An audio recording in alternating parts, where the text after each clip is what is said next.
இங்கே நம்ம ஹீரோயின் 100 வருஷத்துக்கு அப்புறம் தன்னோட தூக்கத்திலேருந்து எழுந்து வராங்க. வர்றப்போ ஒரு மாஸ்க போட்டு வராங்க. ஏன்னா யார் அவங்கள முதல்ல பாக்குறாங்களோ அவங்களோட 100 வருஷம் ஆயுள் காலம் ஹீரோயின் கிட்ட போயிடும். இப்ப வெளியே வந்ததும் அவங்களோட சர்வன் அங்க நிக்கிறத பாக்குறாங்க. 100 வருஷமா அவரு அவங்களுக்காக காவலாளியா இருப்பாரு. அவரோட நேர்மைக்காக அவங்களோட இளமைய திருப்பியும் ஹீரோயின் கொடுக்குறாங்க. இப்ப நேரா அவங்களோட வீட்டுக்கு போறாங்க. போனதும் அவங்க வீட்டு தலைவர் உட்கார இடத்துல இவங்க போய் உட்கார்றாங்க. அதுக்கப்புறம் அவங்களோட இன்னொரு சர்வன் எங்கன்னு கேக்குறாங்க.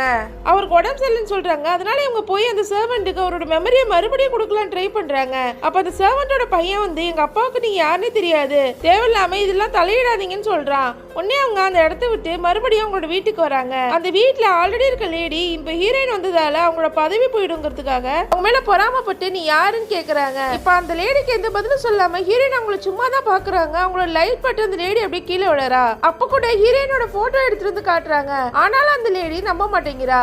சொல்லிட்டு அவளே அந்த மாஸ்க் எடுக்கிறா. மாஸ்க் எடுத்த அடுத்த நிமிஷமே இடி இடிக்கிற மாதிரி இருக்கு.